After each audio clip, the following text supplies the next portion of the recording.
بسم اللہ الرحمن الرحیم۔ اللہ تبارک تعالیٰ کے نام سے شروع جو بڑا مہربان نہایتی رحم کرنے والا ہے۔ السلام علیکم ناظرین، کیا ہے یہ روح؟ کیا روح کا وجود صرف انسانوں کی حد تک محدود ہے؟ روح کے متعلق قرآن کریم اور احادیث مبارکہ کیا کہتی ہے؟ سائنس کی اس بارے میں کیا رائے ہے؟ روح کن کن مراحل سے گزرتی ہے؟ اس کی منزل کیا ہے؟ کیا جانوروں میں بھی روح ہوتی ہے؟ ناظرین، وہ کون سا ایسا کلمہ ہے جسے پڑھنے سے ہماری روح نکلتے وقت رحمت اور سکون میں چلی جائے گی؟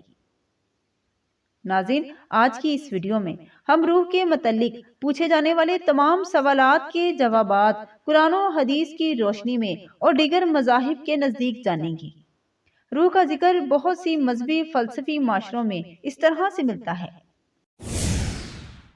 کہ روح کسی زندہ چیز کی ایسنس ہوتی ہے۔ گریکس یعنی یونانی اسے سائیکی کہتے ہیں، جس کا مطلب ہے سانس یا پھونک۔ اسی طرح لیٹن زبان میں اس کا نام اینیما تھا۔ یہی لفظ اینیما آج کے لفظ اینیمیشن سے ملتا جلتا ہے، جس میں کمپیوٹر سے بنی کسی بھی کریکٹر کو اینیمیٹ کیا جاتا ہے، اسے حرکت دی جاتی ہے۔ ناظرین، روح ایک ایسی چیز ہے جس کا تمام مذہبی کتابوں میں تذکرہ ملتا ہے۔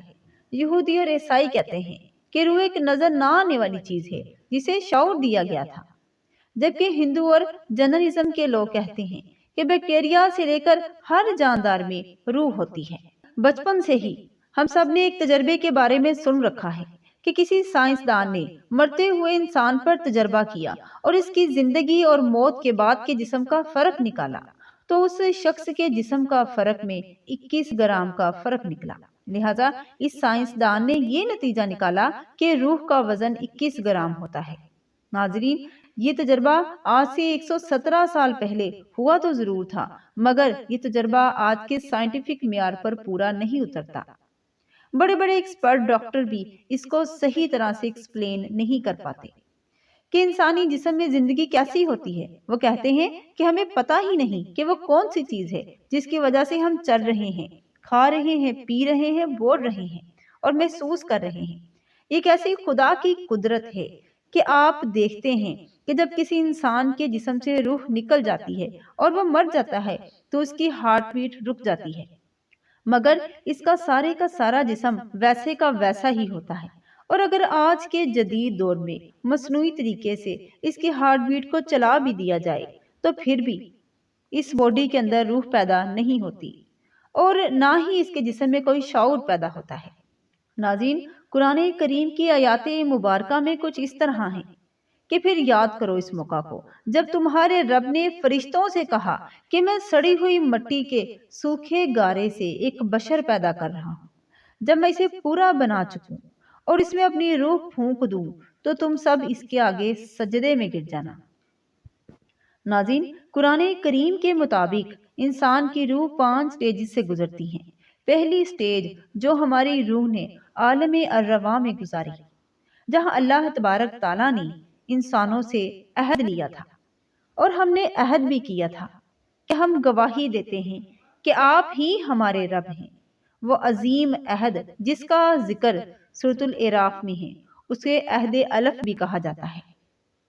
ناظرین، دوسری سٹیج سورۃ السجدہ میں ہے، جس کا ترجمہ کچھ اس طرح ہے: پھر اس کو درست کیا، پھر اس میں اپنی طرف سے روح پھونکی اور تمہارے کان اور آنکھیں اور دل بنایا، مگر تم بہت کم شکر کرتے ہو۔ ناظرین، دوسری سٹیج میں انسان کی تخلیق کے مراحل ہے۔ تیسری سٹیج وہ ہے جس کے متعلق پورے قرآن کریم میں آیات موجود ہیں، یعنی وہ سٹیج جس سے ہماری روح ابھی گزر رہی ہے۔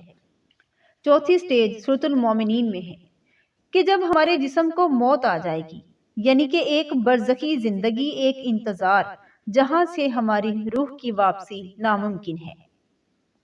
پانچویں اور آخری سٹیج ایک ہمیشہ کی زندگی۔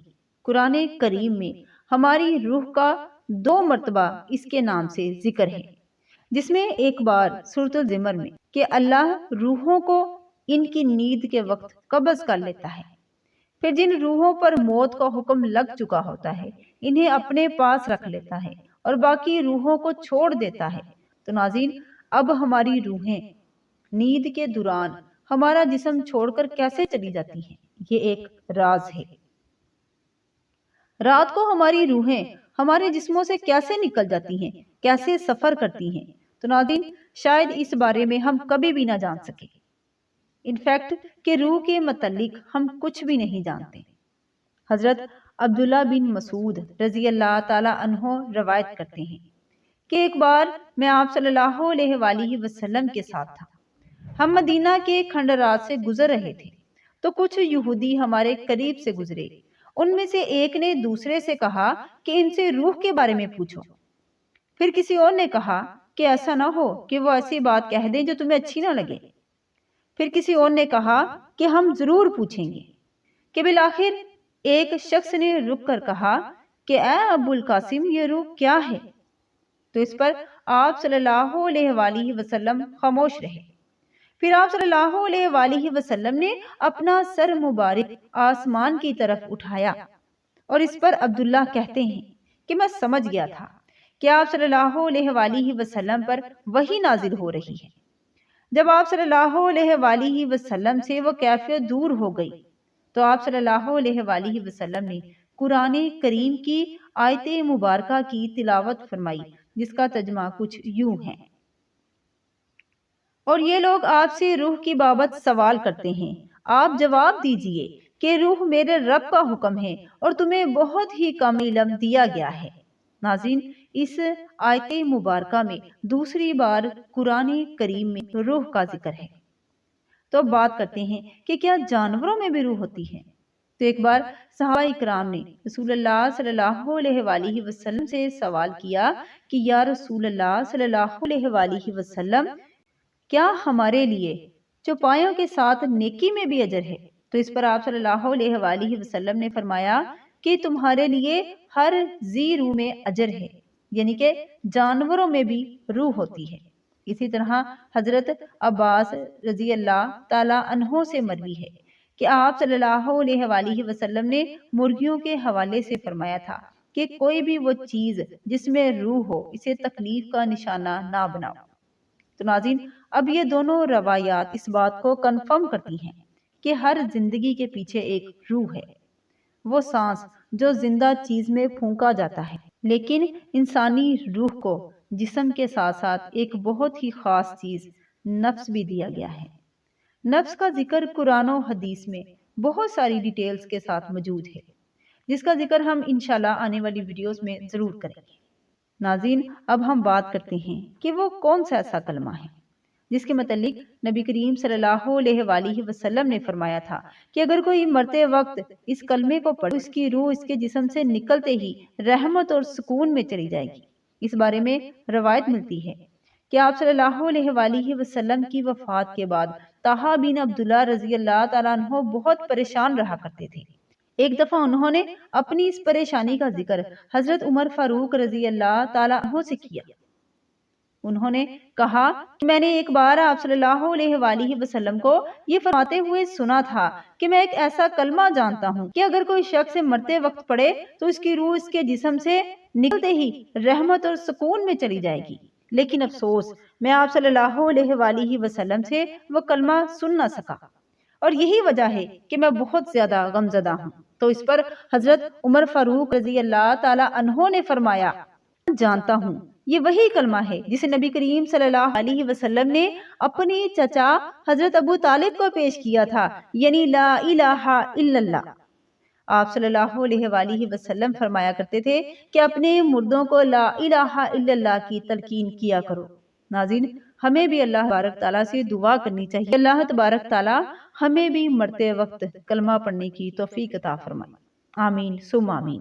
ناظرین، آپ صلی اللہ علیہ وآلہ وسلم نے فرمایا کہ مومن کی روح پرندہ ہوتی ہے جو کہ جنت کے درختوں سے لٹکتی رہتی ہے، بلکہ یہاں تک کہ جس دن اللہ تبارک تعالیٰ نے اسے اٹھانا ہوگا تو اس روح کو اس کے جسم میں لٹا دے گا۔ روح کے متعلق ایک بہت ہی خوبصورت حدیث جو کہ حضرت ابو ہریرہ رضی اللہ تعالی عنہ سے مروی ہے کہ عالم رواں میں ہماری روحیں گروہوں کی صورت میں رہتی تھی۔ جن روحوں میں وہاں آپس میں تعارف ہو گیا ان کے درمیان اس دنیا میں بھی محبت ہو جاتی ہے، اور جو روحیں وہاں آپس میں انجان رہی وہ اس دنیا میں بھی انجان رہتی ہیں۔ تو ناظرین، اس حدیث مبارکہ کے مطابق جب ہم کسی ایسے شخص سے ملیں جسے منوسیت اور فطری کشش محسوس ہو، جس سے بات چیت کر کے یہ پتہ لگے کہ پتہ نہیں ہم اس کو کب سے جانتے ہیں، تو آپ لوگوں کو سمجھ جانا چاہیے کہ آپ لوگوں کا تعارف پہلے ہی اس روحوں کے عالم میں ہو چکا ہے۔ امید ہے کہ آج کی ویڈیو دیکھنے کے بعد آپ لوگوں کو روح کے متعلق تمام سوالات کے جوابات مل چکے ہوں گے۔ مزید معلوماتی ویڈیوز کے لیے ہماری چینل گائیڈ آف اسلام کو لائک اور سبسکرائب کریں۔ اللہ تبارک تعالیٰ آپ کا اور ہم سب کا حامی و ناصر ہو۔ جزاک اللہ۔